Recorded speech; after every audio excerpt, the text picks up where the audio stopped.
All right, we are officially recording. We're recording? Yes, it's recording.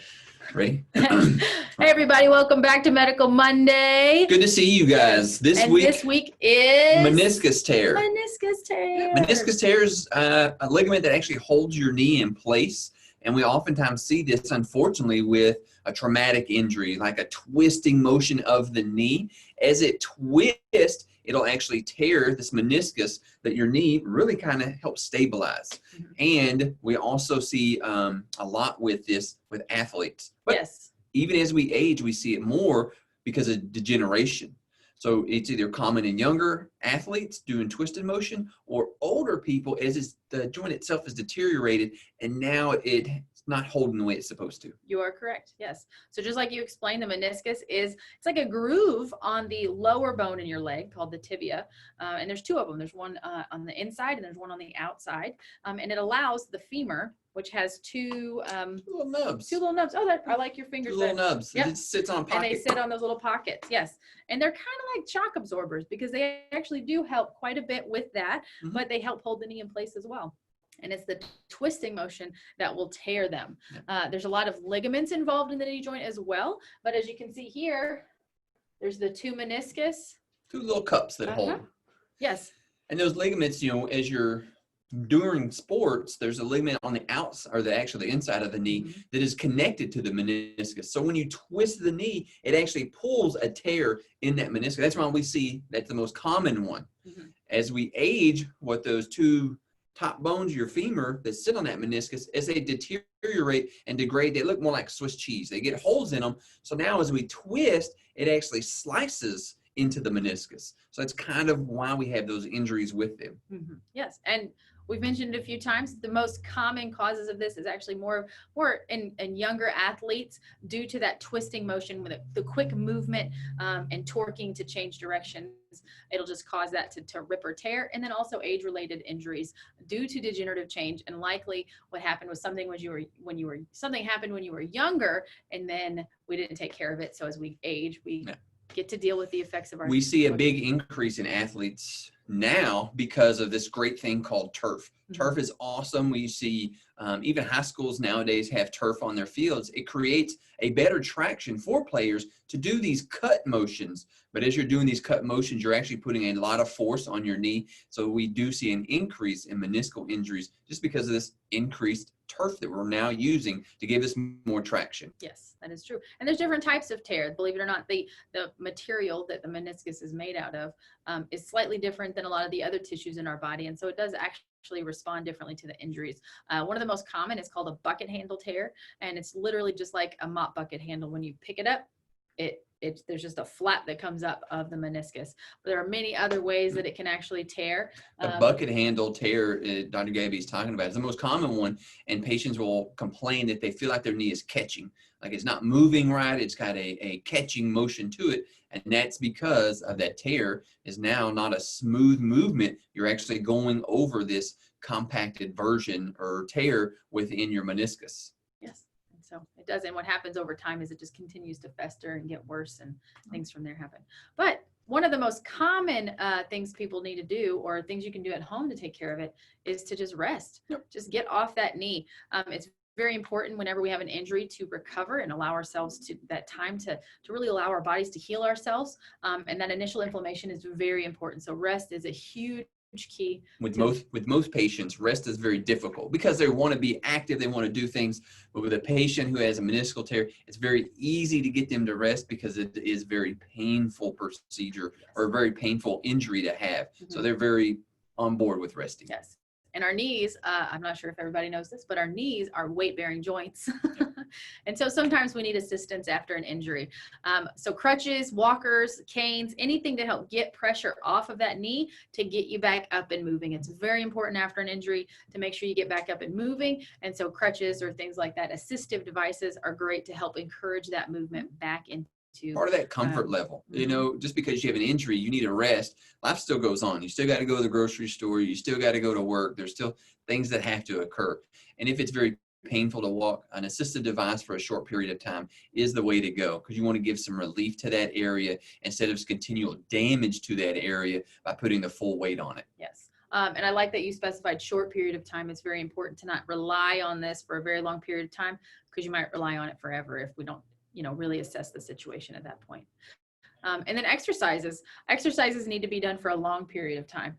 So assistive device is short. Exercise is something you probably should do every day for the rest of your life, just to keep the integrity of that knee joint where it needs to be. But there's lots of resources online to help strengthen that knee and get that function back where you need it to be. Really just keep going. Specifically with meniscus tears, because they occur with this twisting motion, a lot of times you're going to see, like the most common one is because of other ligaments. So those ligaments, as this twisting motion occurs, they're also going to get stretched. What you want to do is a good rehab program to strengthen those ligaments so it holds your knee in place and it doesn't allow that twisting motion that causes the damage. Yeah, you are correct. And then when things at home don't work, a lot of what's common is surgery. We got to scope that knee out. We got to get that part of, essentially that part of the meniscus either out of the way so the knee can function again, or actually repair the meniscus itself. You can repair a meniscus. It all just depends on the type of tear, the age of the tear, and then also. And we see much more repair of the meniscus. It used to be just even a couple of decades ago, what would happen is you would have a tear and they just go and shave it off, which then means you have less meniscus, less cushion. And now what we see more often is actually sewing them back in so that they can heal on their own, which is a much better option for the patient with much better outcomes. Yes, it is much better. And even, table side, working on scar tissue in the knees with the regenerative injections and things. It's amazing what I see in different age groups, when the surgeries were, what type of surgery it was, how the knees, and how patients have recovered from it. So yes, it has gotten better as I hear about the different types of surgeries that have happened. And then things we can do here in the office to help.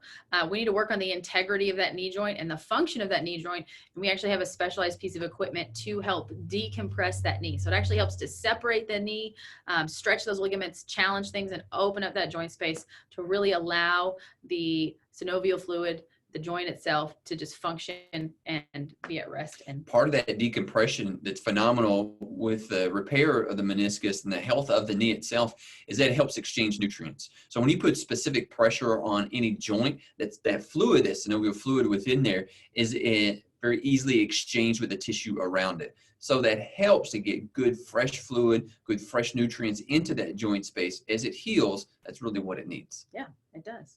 And then what happens when we hurt one leg or the other leg is we compensate.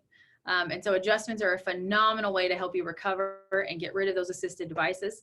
So spinal adjustments are super important. Adjusting the knee itself after a meniscus tear is important as well, to make sure that those bones are aligned. We've talked about the alignment. That's what it's designed to keep it in place. So we need to make sure we support it in that aspect. I really enjoy this portion of the treatment for patients, because a patient has knee pain, whether it's meniscal tear or anything, that is going to affect the way that they walk and the way they carry themselves.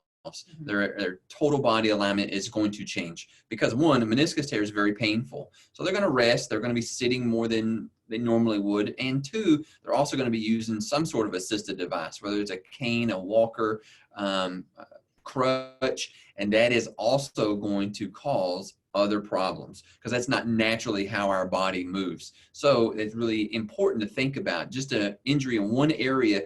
The other areas that are going to be affected need to go under treatment as well, so that your whole body stays healthy. Yes, it's just all about support, all about support. And then also, how can we support the joint itself? Oh, good. So here's a platelet-rich plasma. This is actually a patient, their own blood is concentrated and put back into that joint space, because there's actually no blood flow in joint spaces. The synovial fluid is nutrient poor. You can increase that by just concentrating your own blood, just the growth factors, and putting in there so it speeds along the recovery. It's a great procedure. It's very, I won't say painless, but not very painful at all. It's not like a steroid. It's not difficult, but it's a great procedure to really help patients speed along that recovery. It is. And then also, regenerative injections. Sometimes it's needed. The big guns. So the big guns. The regenerative therapies are great. That's the good thing about the spectrum. You've seen the PRP earlier, and then we also have cells, live cells here, frozen cryogenically here in the office that we can utilize for regenerative medicine. And that's great for the patients that are a little bit older whose cartilage is deteriorated, and now they're getting the tears because of the twisting motion is actually cutting into their meniscus. Yep. And this is just a quick visual of. Yep, that's what we have right here in the office. It's nice because it's cryogenically frozen and it's readily available for patients right here. Yep. Their convenience. Yes, on dry ice. Yep. Yes. It's just like sperm cells. We freeze those and utilize them at different periods. These great cells can be frozen just as it is here in the office and then thawed out for use based upon the patient's needs. We're going to play the video twice, and then 3 times, and then 4 times. 3 times. Did you see it? I did. But, really Medical Mondays about you guys learning what these conditions are. Yes. A lot of the things that you can do at home, a big part of it too is prevention. What causes these injuries, what you need to do to prevent them. And of course, just the spectrum of treatments that are out there so that you don't feel like you're all by yourself and you're just unsure of what to do. Yes. And that's what it's for. So Yep. we hope you enjoyed this Medical Monday on the meniscus tears. And we'll see you next Monday. We will be back next Monday. So enjoy.